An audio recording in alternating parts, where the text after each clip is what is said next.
Hold on. Wait. What are you doing? I know you aren't about to scroll past this video. This is part three of Karima's life, bro. Sit the fuck down and let her drop these gems and listen. What's wrong with you, man? What up, world? It's your boy Meek here, up and coming show, Breaking Bread. This is my life, part three, featuring the lovely Karima. And if you are watching this, I want to say thank you so much because that means you decided to follow my Breaking Bread Facebook page. For that, I appreciate you. My queen, Karima, how you doing today? I'm good. How are you? Thanks for having me. I'm great. I'm blessed to have you on the show, man. And also for those that are watching, if you see my headline name, it's Vicky's World 17. My daughter is an official YouTuber now. She has her YouTube page. So if you have any children out there that love watching good kids content, please go follow my daughter. Exactly how it's spelled is how you will see it on YouTube. You see a big picture of her beautiful face, so you'll know it's her. Appreciate you. And also, I just want to say thank you, Karima, because you will be sending off my show, Breaking Bread, into the sunset because these are the last two shows I'm going to be doing. I'm going to be doing part three and part four. And I'm going to be done for the rest of the summer to spend time with my daughter and my peoples, revamp my page, work on her YouTube page. So I'm going to be doing a lot of stuff. So to have you as the final guest, I appreciate you for that. Thank you. I appreciate it as well. Thank you so much for having me. All right. So you ready to get into it? Yeah. Hey, let's get it. Let's get it. Question number one. Describe some of the toxic traits you have. I mean, that's easy. I don't have any. Next Bullshit. question. Well, okay. I guess if I had to like draw out some type of toxicity, because I really don't have any, it's like a very minimum amount. I would say the fact that I overthink, the fact that I procrastinate. I have some kind of conflict avoidance. And I think seeing the good in people is a toxic trait in me. Like I see too much of the good in people and like my high level of empathy. So I know those are good traits, those last two, but they also, I feel like they can be bad traits as well. So those are my toxic traits if I have to name any. And procrastination, I think once I get a hold of my procrastination habits, which I've been working on it, but I need to work on it a little further, I think that my level of success will like just like elevate more. So I think it's like as soon as I figure all that out, that I'll just, get better and better. So those are my toxic traits. Okay. This is a run along question to question one. Are you proud or ashamed of your toxic traits?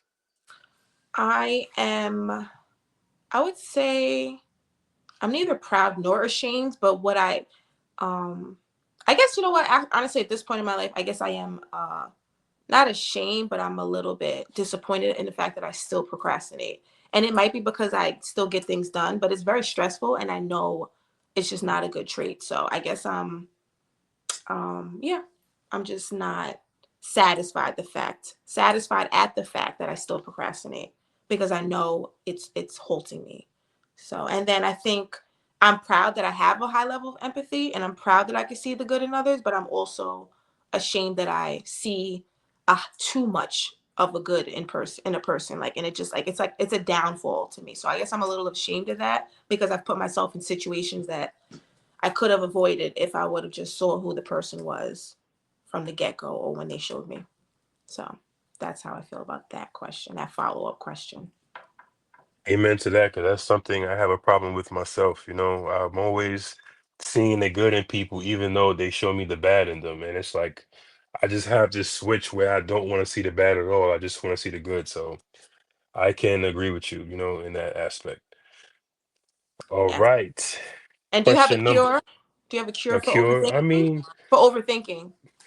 to be honest with you, not at all. Like I suffer from that a lot. Like sometimes it's to the point where my brain hurts. Like it literally hurts because I'm thinking so much. And sometimes, no BS, I shed a tear because I'm just like, yo, I just want to turn my brain on. Even it's like even when I'm sleeping, I notice myself thinking, and I wake up in the morning, I'm just like, yo, did you really sleep at all? Because I knew while I was sleeping that I was thinking. And I know that might sound weird, but it's Mm-mm. crazy. No, it's true. Yeah, your thoughts can consume you while you're sleeping, and if that's the fact, that means you don't enter REM, and that means you didn't have a full night of sleep. And that that's it sucks when that happens. Like your thoughts just consume you oh so much during the sleep. So no, I've been there before. It's like it won't let you have Yeah. like a peaceful night of sleep. So. And then it's like sometimes I have like 9 hours of sleep, bro, and I still wake up tired. And I just be like, Mhm. yo, how are you tired, bro? You slept 9 hours. Your brain was still like all over the place. So you really, you know what I mean? Like your mind was never really at rest consistently throughout the Yeah. 9 hours. And that's probably why you slept so long too. Because you literally didn't even enter a peaceful sleep for a long period of time. That Yeah, happens. man. Yeah. Okay. Question number two. Was there ever a moment where you faced adversity? If so, what were some of the key components or things you used to get through it? So, yeah, there were many times. I think my whole life is was full of like adversity or times of adversity. But if I had to name like maybe like a time or two for adversity and how I got over it, I would say I would say like my adversity started um or I just guess I would name an example is like when I finally left my son's father. He was abusive. I finally left him. I was 9 months pregnant. That was like the last time because it was like multiple times that I tried to leave him, which studies show that an abuser, the person who's being abused, takes like quite it's a lot of times that it takes like 5 or 6 times for them to successfully leave an abuser. And actually when you first leave him, that's like the most dangerous time. So when I finally left him at 9 months pregnant, because I knew like that was it, I stopped seeing the good in him, going back to the previous question, like, and it wasn't because I had low self-esteem that I was in this abusive relationship. I was a college graduate, like, and literally being in an abusive relationship, it hits every socioeconomic level. It hits every like race. It's all over. It doesn't matter what you do. So I left at 9 months pregnant, and then I wanted to go to law school. He was stalking me. It was a lot going on, but finally left him, finally got into law school when William was like 3 or 4. And he still was, even though I left that relationship, he still was like I said, stalking me, still was hitting me. So like even though I left the relationship, he was just like making my life like a living hell. Said that no one will want me. Like he just was trying to like make sure that my life was just stagnant with or without him. And I finally got into law school, and then we got into an argument over the color of Williams sneakers, these Nikes that he had.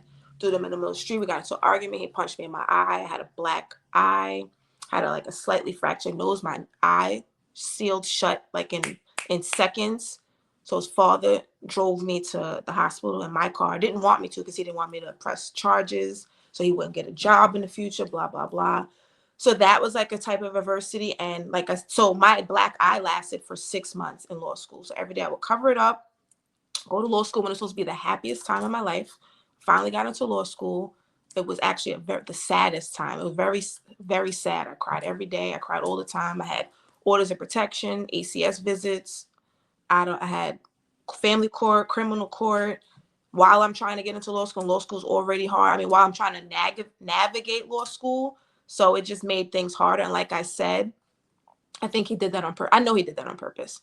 So that type of adversity, but I still prevailed in law school. I don't know, like telling you that was all God, that was all my guardian angels, because there's no way. Like I definitely almost failed out my first semester because of everything that I was going through. But I got over that. I just kept pushing. Like I've been a fighter my whole life, so I knew I had to keep going. Like I finally got in, so I prayed, I cried. I don't know what I don't I really I can't even put into words. Like I know somebody was looking out for me, somebody, because there's no other way. Like I had some friends in there who would help me. I would be able to spend the night at the house because I was traveling from Staten Island to Long Island every day. So my brother helped with William. Um yeah, I don't know, but I got through it. And that's because like my whole life I've been having to get over adversity, and I feel like I basically feel like I keep pushing and pushing until I can't, and then I just figure it out. That's just my whole life. I figure things out, and yeah, that's like an example of adversity. You just have to keep fighting and keep persevering because anything is possible. Like you can get through anything. Life is hard. We make life hard. Like I said, I saw the good in him. I should have left before I got pregnant. That's just some. I'm still working through that. William is 16 now, and I'm still forgiving myself for even being and staying in that relationship long after I knew he was not a good guy. Because I feel like I said this other day to somebody, I feel like I made my life harder. I didn't feel like I did make my life harder. I made law school harder. I made my life harder. I made getting into law school harder. I just made everything harder by choosing to have William, or not even choosing to have William, to stay in that relationship for as long as I did. But we're strong people, and we can make it through anything. So that's just one example of adversity. Okay, I need you to do me a favor, okay? Hmm. I need you to take the time right now to give yourself grace because you went through so much shit and you're still here. So take this moment to really appreciate yourself because a lot of people could have went through the same thing you went through and could have folded under the pressure and you didn't. You let that pressure turn you into a diamond. So just really give yourself grace. You feel what I'm saying? Because Hmm. you deserve it. Seriously. And the Thank you. crazy thing is, I would have never thought you went through everything that you're telling me right now because like I said, when I first met you, I thought you was a bougie snob. It's crazy. So to hear all of this just shows me you're just as human as everybody else. You feel what I'm saying? So just just give yourself grace, man, because you deserve it. Really just look. I hope you look in the mirror every day and said, "I did it," because you did the damn thing. You went through so much and you're still here. So I just want to salute you. So Thank you, thank you. Yes, that's part of my healing. I'm learning to give myself more and more grace. And so there was a Mother's Day program at my son's mentor program last Thursday. I think they had it. Yeah, it was last Thursday, and they had the sons as a surprise. They didn't tell them. Turn around and talk to their mother and tell them like how much you appreciate them. And you know what? He's such a brat. He's such a grouch, and I didn't think he appreciated me, but he started crying during his speech. Like at first, I thought he was like at a loss of words as far as like he don't like public speaking, but he was like started crying and got all choked up and said, and it was like you've been through so much, and I'm like, I love you. And I was like started crying because I'm like, wait a minute, this is my son. So I'm giving myself more grace, but now I'm glad that he sees that literally like I'm hustling out here, like I'm doing whatever I got to do, and like yeah, so I'm gonna give myself more grace. I'm definitely need to because I'm very hard on myself, so I need to work on that. And I'm not bougie. definitely, yeah, yeah, for real. Like when I first saw you, just the way you would speak, I'd be like, "Oh, this girl is a bougie fucking snob. Fuck out of here." Crazy. I'm not down And to and earth, look very and look humble. where we at now, right? Exactly, exactly. We've come so far, Meek, right? I know, I know. All right. Question number three. How has your past choices affected your loved ones? Okay, so normally I would say something like like a negative aspect, but I think I'm gonna say a good aspect to this question. So I think my past choices have affected my loved ones like in a very impactful way. So I think like I'm telling you, when I have a really good spirit, so I can meet strangers, I can meet like anybody, and like you'll think we knew each other for a long time because like I just connect with people and my level of empathy. But as far as my loved ones, I think because I was adopted, because I was on my way to foster care, because my maternal grandmother's coworker saw something in me at 1 and took me in and then adopted me at 7 or 8. And then no matter what happens to me in my life, like abusive relationship, my adopted mom, Victoria, passing away 2 days after my first semester of law school ended.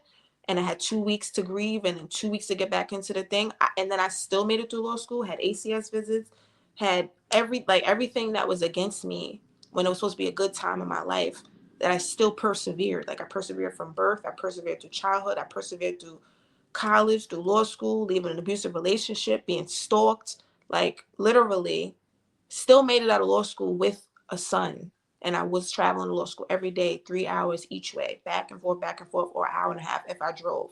So I think my loved ones would say that I am resilient. I persevere over everything. I mean, I'm gonna cry about it, and I'm gonna wipe my tears, and I'm gonna keep going. I think they would say like I leave like a lasting impact, and that's really what I want in life. I think that's what I want my legacy to be. That like, nevertheless, she persisted. So I think that's what they would say about me. That you literally looking at me that you can do anything. You know what I mean? That's what I think that's how my past choices have affected my loved ones in a great way. So Well, I want to piggyback off that. I think your past choices would have your family members and friends saying to themselves, Karima thinks she can dance when she drinks. So, I mean, wow. you might want to put that in there too. You know what I'm That saying? is funny. That was a one-time thing, and I'm still embarrassed. I'm still embarrassed, and I was like, "Your families." I said, "I'm never going to none of your family stuff again." And I said, "Actually, I'll probably never be invited." That was crazy. And the videos, and nobody took me off the dance floor.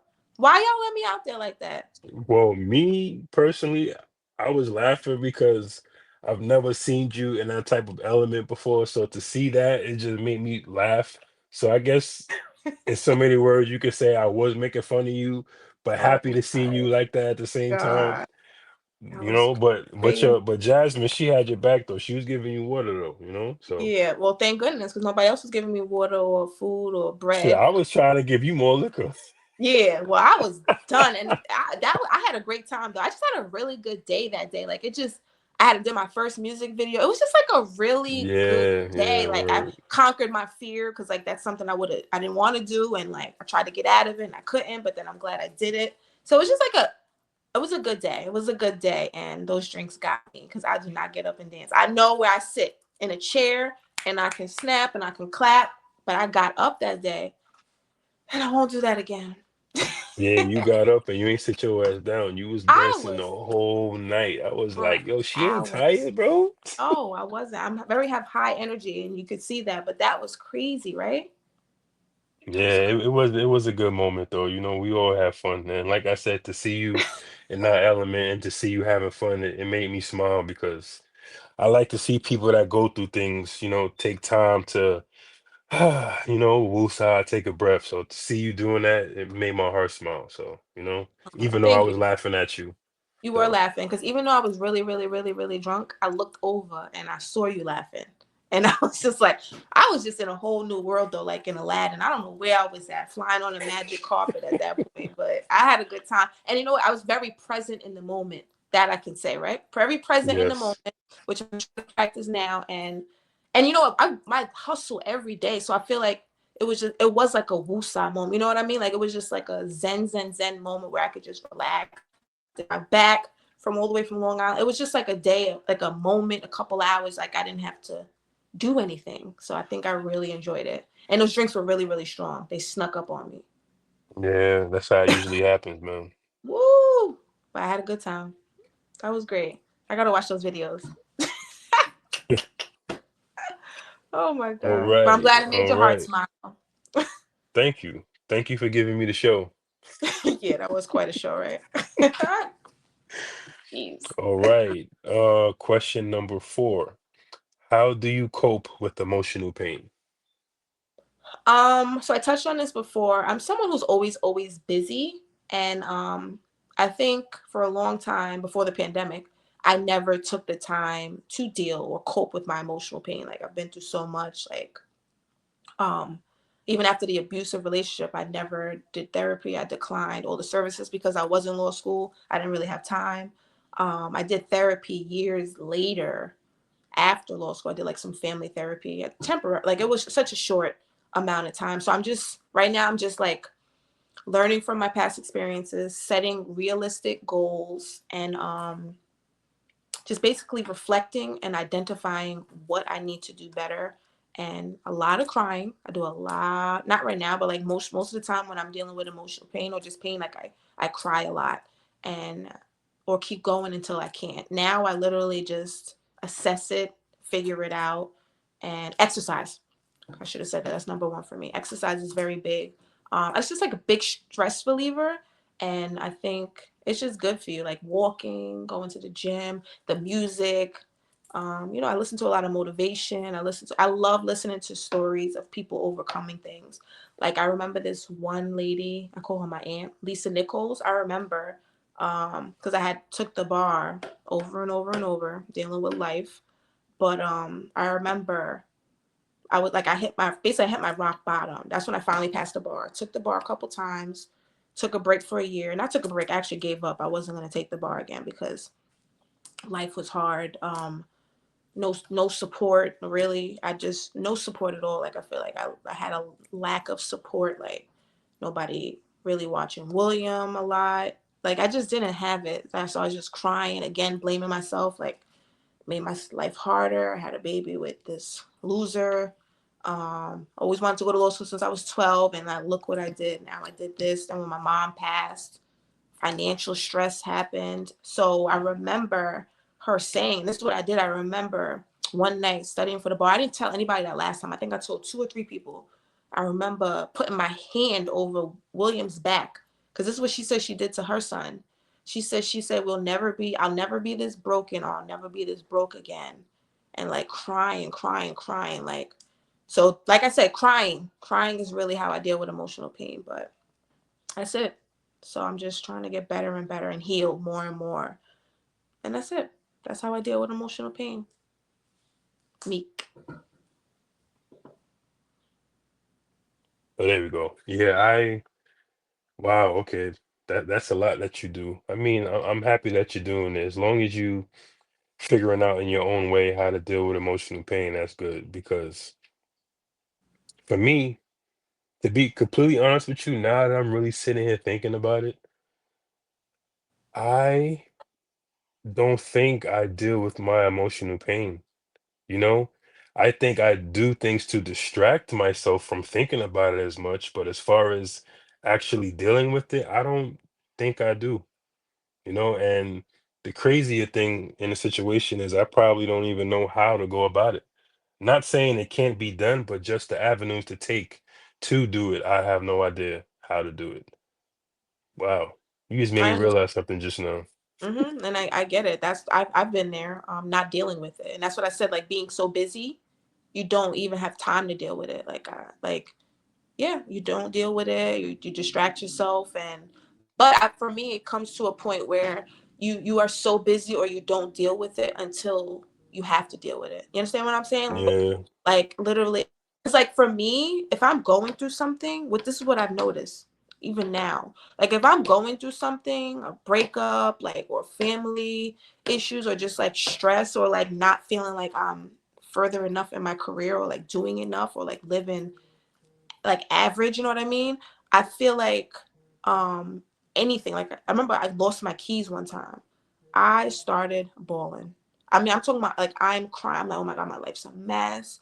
Like I'm just never ever gonna get anywhere. Like I'm crying like hysterically. But I'm not really crying over my keys, obviously. You know what I mean? I'm crying because of other things and this and that. Like I said, like if you don't deal with it, it will. It'll make you deal with it. You know what I mean? Like it'll happen. So you'll yeah, figure it out. I'll figure it out. We'll figure it out. that's true because I've always was made to feel that if I pretend like the problem isn't there, it isn't there. But no matter how fast and how hard you run from your problems, soon as you slow down and take a breath, that same problem is going to be right there. And it took me to get into my adult years to really figure that shit out, that if you don't deal with your problems will deal with you. Yeah, it will. And I think for society, what I think is a bad thing, or like it negatively depicts like, so if it's also like men can't even show their emotional side, you know what I mean? Or show that they're going Hmm. through some emotional pain. Like not for me though. I like the men in my life, the family, people I deal with, guys I deal with. And I think you guys always feel the need to be so strong, but I like when a man can be vulnerable, you know what I mean? And like express that they you know what I mean? Because like for a man, I don't know, I'm not a man, but I'm saying like I know you guys have so much on your back. Not that I know, I'm not a man, but like you guys have to carry, you guys are providing, protecting, just in general. So I can't even like for me as a woman, like I'm so overthinking, overstressed because I this and balancing this, balancing that. But I can't imagine how much stress. And then the fact is like it's okay for us, you know what I mean, to cry out of nowhere. Like we could start crying with a stranger and they'll give us a hug, you know what I mean? But I feel like for Yeah. men, society, even from childhood, they teach you like, oh, don't be a little girl, you know what I mean, which is a bad thing to say, like don't cry like that, don't be a little girl. But you're not being a little girl, you're being a little boy.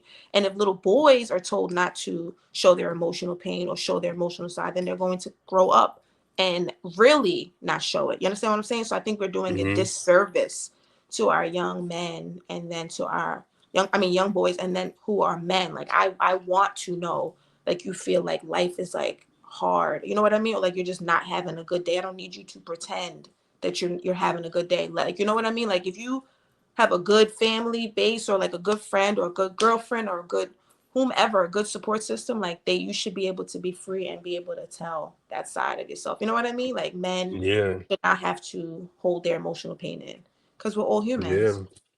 Yeah. So Exactly. I agree with that because I feel like the reason why women can't be feminine no more and men can't be masculine no more is because we go against each other instead of loving each other.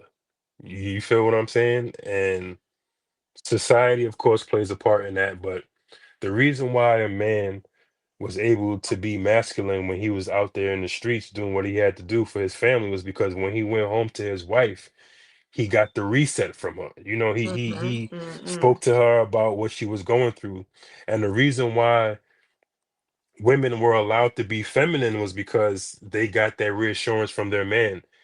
We appreciate you, we love you, everything that you do. Without me, you know, I don't know, without you, I don't know where I would be, stuff like that. And that's why it's all wrong now, because we in all actuality need each other, but for some Mm-hmm. reason a lot of us choose to fight each other, and I just don't understand that, man. Me neither. Yes, we're not breathing life. Right, right. You're supposed to come back after a hard day, and a woman is not supposed to, yeah, yeah, yeah. You know what I mean? Like, we're supposed to be breathing Yeah. life back into Yeah. this man. And, like, yeah, you're right. We're not a team like we used to. You know what I mean? Like, it's like we are Hmm. going against one another. You're absolutely right. Yeah. So that's just, Right. I just hope that that changes, because that's what I'm really going through right now, like I forgot this is supposed to be your life and I'm talking about me, my bad. It's okay. Because I want to do my life story. I'm going to do one when you revamp and come back. I'm going to interview you. So this is just like a Oh, preview for what's coming. okay. So you can finish your statement. It's okay. You're piggybacking. Yeah, okay. I Piggybacking. just feel that we need to get in a habit of supporting each other, because we need each other, man. At the end of the day, like no matter what you can say, you can get through life, by yourself, but you won't be able to live life unless you're with somebody that you love and that loves you, because it's a difference between surviving your life and living your life. Now in this generation, we're surviving. We're doing what we got to do to get by, to get to the next level, which is okay. But there should be a point in your life where you say to yourself, yo, I want to live my life, bro. I want to Mm-hmm. enjoy my life. And I feel like that it can't be possible until you have somebody that's on the same page with you, that you can grow with. So that's just how I look at it, man. Because it's like I see a lot of men stressed out. I see a lot of women stressed out, just trying to get by. And I say to myself, yo, we've been surviving our lives for the past 40 or 50 years, man. When are we gonna start living our lives, bro? When are we gonna Exactly. start normalizing, let me lean on my fellow man, or let me lean on my fellow woman for guidance and strength and support, man? I Exactly. don't get it. Exactly. Exactly. We need more of that for sure. I think yeah, we do. And then life, I don't want to just survive. I want to thrive. So even when people say that, like, oh yeah, we're just surviving. No, I don't want to survive. I want to thrive. Hmm. Hmm.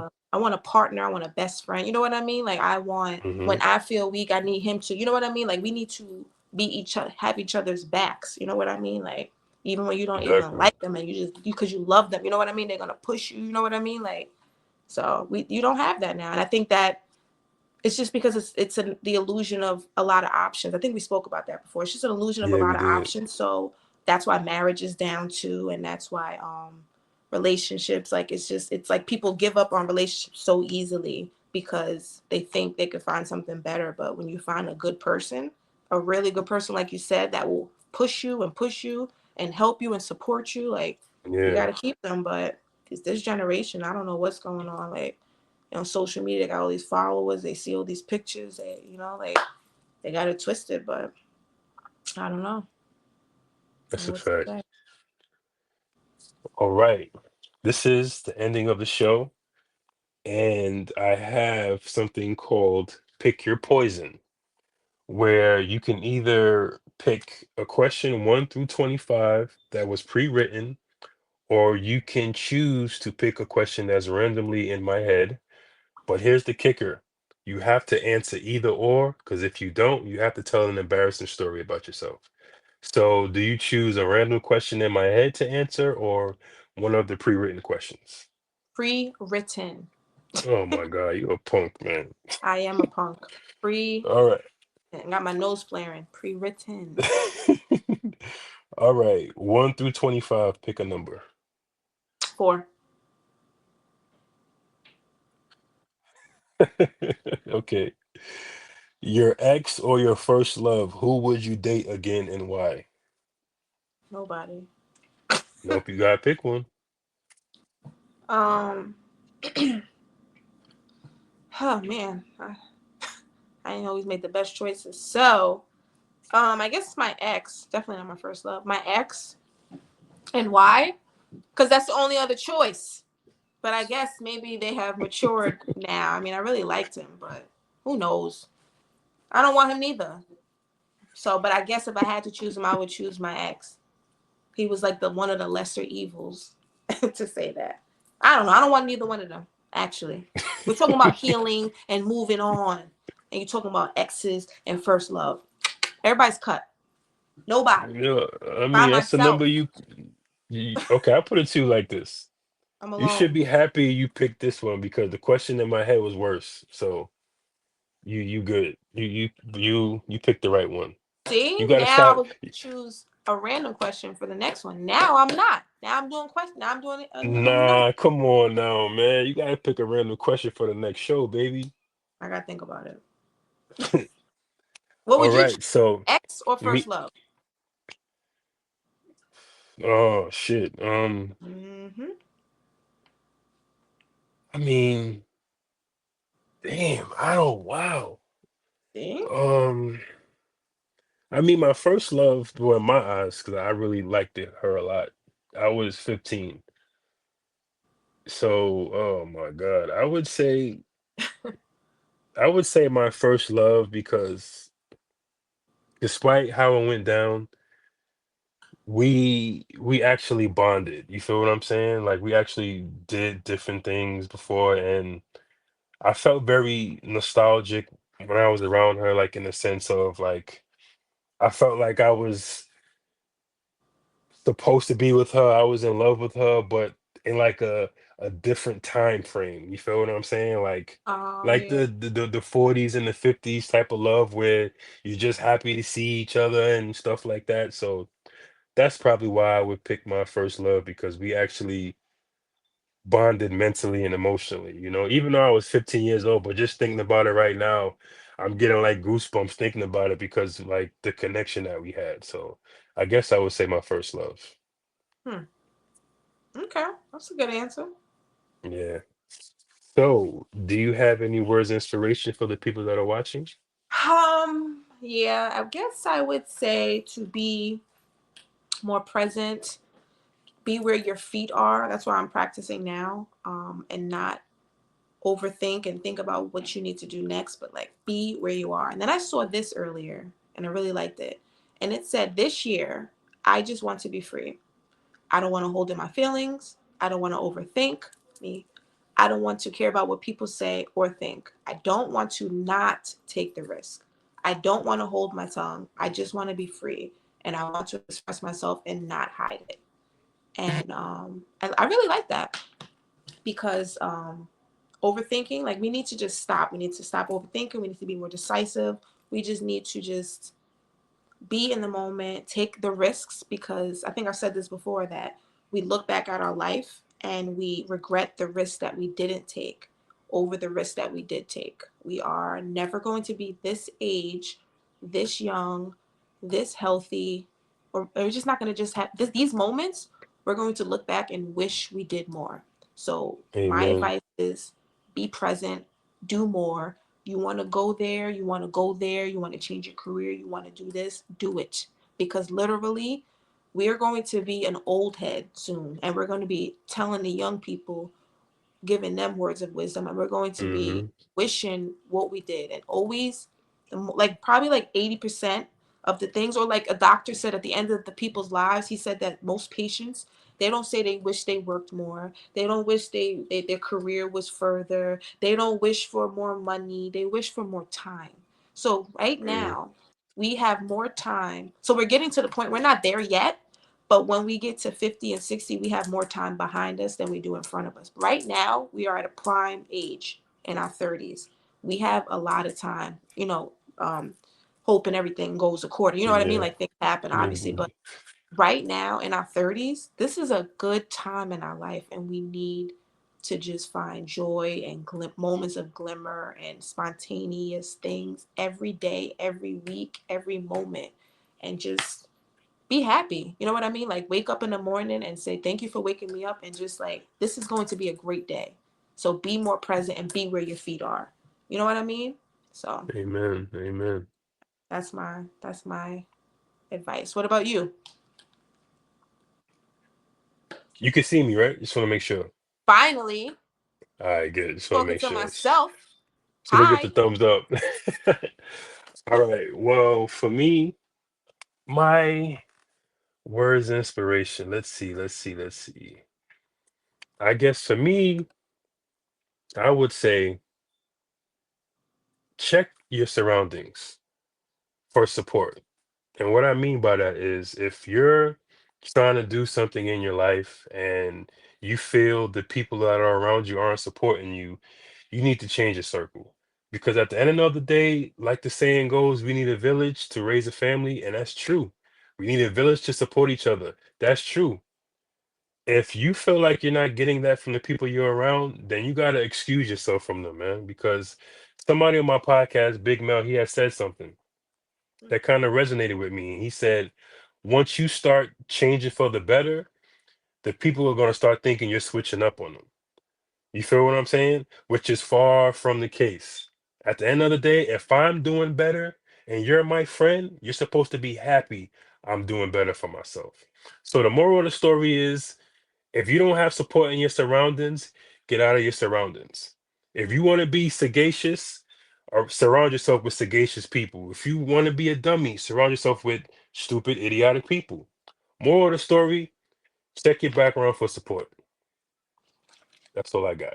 I love that. I love that. And I remember Big Mel. He very articulate, very amazing. Yes, You gotta exactly. go. You gotta go to his comedy shows. You gotta go to. You gotta go check him out. I don't want to go by myself. So Exa- yeah, but he, yes, I remember Now, he, and your words were really great just now. Very insightful. appreciate you. But we out of here, y'all. Y'all know the motto. Y'all know the saying. Spread love, not hate. Chase our dreams. We out of here.